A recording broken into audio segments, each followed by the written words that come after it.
Good morning. Harshad education YouTube ચેનલમાં આપ સૌનું હાર્દિક સ્વાગત છે. આજે આપણે ધોરણ 9 સામાજિક વિજ્ઞાન પાઠ 14ની સમજૂતી મેળવવાનો પ્રયત્ન કરીએ. હવે નજીકમાં પરીક્ષાઓ છે. 3 તારીખે દરેક વિદ્યાર્થીઓની પરીક્ષા, ધોરણ 9 ધોરણ 10 બધાની પરીક્ષાઓ 3 તારીખે શરૂ થવાની છે. હાલ નવરાત્રિનો ચાલુ રહી છે. નવરાત્રિની અંદર દરેક વિદ્યાર્થીઓ વાંચવાનું ભૂલી અને ગરબે રમવા જતા રહે છે. એટલે આ 3 તારીખે જે એક્ઝામ છે, એક્ઝામની અંદર સૌથી અગત્યનો પ્રશ્ન મોસ્ટ એમપી 4 ગુણનો સવાલ સેક્શન ડીમાં પાઠ નંબર 14નો એ આપણે સમજૂતી મેળવવા જઈ રહ્યા છીએ. આપ સૌ ચેનલને જોઈ સબસ્ક્રાઇબ અને શેર કરવાનું ભૂલતા નહીં, તો તમને મારા આગળના નવા વિડીયો આપના સુધી પહોંચતા રહે. આપણે હવે શરૂઆત કરીએ. ધોરણ 9 સામાજિક વિજ્ઞાન પાઠ નંબર 14 ભૂસ્તરીય રચના અને પ્રકોષ્ઠ 2. એમાં આપણે આજે પૂર્વ તટીય મેદાન અને પશ્ચિમ તટીય મેદાનની તુલના કરવાની છે. 4 ગુણનો સવાલ છે. પૂર્વ તટીય મેદાન અને પશ્ચિમ તટીય મેદાનની તુલના કરો. આવો સવાલ પરીક્ષાની અંદર પૂછાય. તો પૂર્વ તટીય મેદાન અને પશ્ચિમ તટીય મેદાનની વાત કરીએ તો ભાઈ પૂર્વ તટીય મેદાન જે છે એ છે ઓડિશાથી શરૂ કરી અને કન્યાકુમારી સુધી ફેલાયેલું છે.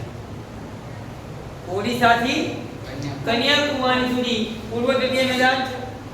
પશ્ચિમ તટીય મેદાન એ ગુજરાતથી કેરળ સુધી છે. પશ્ચિમ તટીય મેદાન એ છે ગુજરાતથી કેરળ સુધી ફેલાયેલું છે.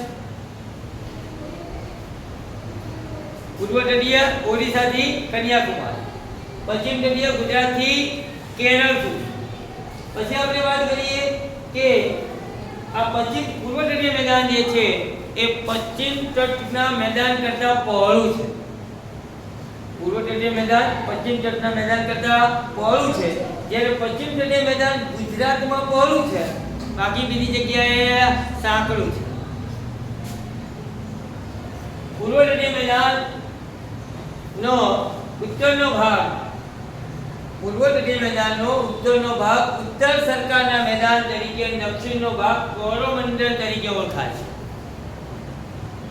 પૂર્વ તટીય મેદાનનો ઉત્તરનો ભાગ ઉત્તર સરકારનું મેદાન અને દક્ષિણનો ભાગ કોરોમંડળ તરીકે ઓળખાય છે.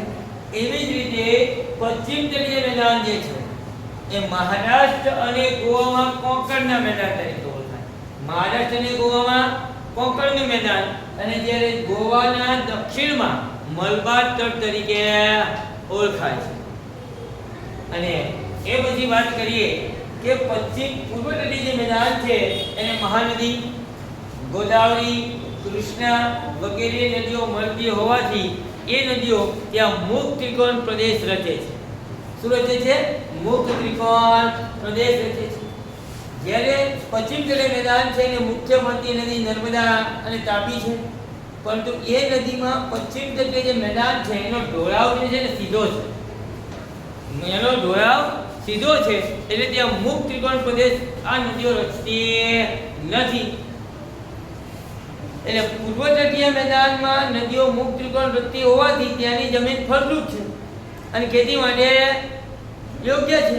જ્યારે પશ્ચિમ તટીય મેદાનમાં નદીઓ મુક્ત ત્રિકોણ રચતી નથી એટલે ત્યાંની જમીન ફળદ્રુપ નથી, એટલે ખેતી માટે યોગ્ય નથી. એ બધી વાત કરીએ કે આ પૂર્વ તટીય મેદાન છે એનો દરિયો છે ને છીછરો છે. દરિયો કેવો છે? એનો છીછરો છે, એટલે કુદરતી બંદરો બહુ ઓછા છે. જ્યારે પશ્ચિમ તટીય મેદાનનો દરિયો ઊંડો છે એટલે ત્યાં કુદરતી બંદરોનો વિકાસ સારા પ્રમાણમાં થયો છે. આ પરીક્ષામાં પ્રશ્ન આવવાનો જ છે. પૂર્વ તટીય મેદાન અને પશ્ચિમ તટીય મેદાનની તુલના કરો. ફરી એકવાર આપણે જોઈએ. આ મેદાન પશ્ચિમ તટીય ઓડિશાથી કન્યાકુમારી સુધી, અહીંયા ગુજરાતથી કેરળ. ઓકે, પૂર્વ તટીય પશ્ચિમ કરતાં પહોળું છે અને પશ્ચિમ તટીય મેદાન ગુજરાતમાં પહોળું બાકી સાંકડું છે. પશ્ચિમ તટીય મેદાનનો ઉત્તરનો ભાગ ઉત્તર સરકારનું મેદાન અને દક્ષિણનો ભાગ એ કોરોમંડળ તરીકે ઓળખાય છે. જ્યારે પશ્ચિમ તટીય મેદાનમાં મહારાષ્ટ્ર અને ગોવામાં કોંકણનું મેદાન અને ગોવાના દક્ષિણમાં મલબાર તટ તરીકે ઓળખાય છે. પશ્ચિમ તટીય મેદાનમાં કૃષ્ણા, ગોદાવરી, કાવેરી વગેરે નદીઓ મળે એટલે મુક્તિકોણ પ્રદેશો રચે છે. જ્યારે પશ્ચિમ તટીય મેદાનમાં મુખ્ય નદીઓ નર્મદા છે. મેદાનનો ઢોળાવ સીધો છે એટલે મુક્તિકોણ રચતી નથી. પૂર્વ તટીય મેદાનમાં નદીઓ મુક્તિકોણ પ્રદેશ રચે છે એટલે જમીન ફળદ્રુપ છે અને ખેતી થાય છે. પશ્ચિમ તટીય મેદાનમાં નદીઓ મુક્તિકોણ રચતી નથી એટલે જમીન ફળદ્રુપ નથી અને ખેતી થતી નથી. હવે પૂર્વ તટીય મેદાનનો દરિયો છીછરો છે એટલે ત્યાં કોઈ કુદરતી બંદરનો ઉપયોગ થતો નથી અને પૂર્વ તટીય પશ્ચિમ તટીય મેદાનમાં દરિયો ઊંડો છે એટલે ત્યાં કુદરતી બંદરોનો પણ સારો એવો વિકાસ થયો છે.